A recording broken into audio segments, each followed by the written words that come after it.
JP, bakit tutol yung grupo sa planong regulasyon sa mga e-bike at e-trike?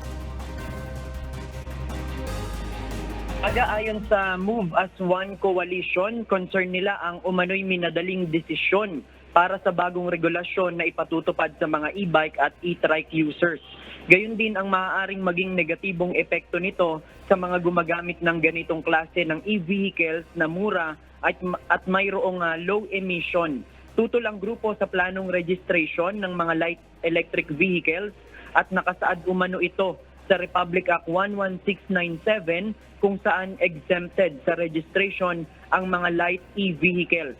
Kahapon, isa nga sa nabanggit ng Metropolitan Manila Development Authority o MMDA na naaprubahan ng Metro Manila Council na posibleng i-require na din ng Land Transportation Office ang rehistro sa mga e-bike at e-trike.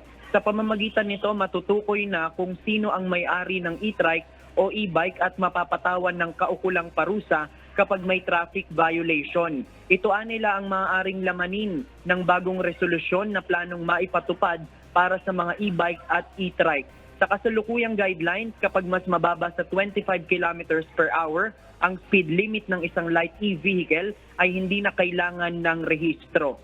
Samantala, sa ngayon ay katatapos lang ng public consultation ng LTO at mga stakeholder kaugnay nga sa guidelines na planong maipatupad sa pag-regulate ng mga e-bike na dadaan sa mga national roads. At isa nga sa napag-usapan dito ay yung mairehistro na o i-require yung registration para sa mga e-bike at e-trike. Yan muna ang ating latest live. Balik sa iyo, Aga.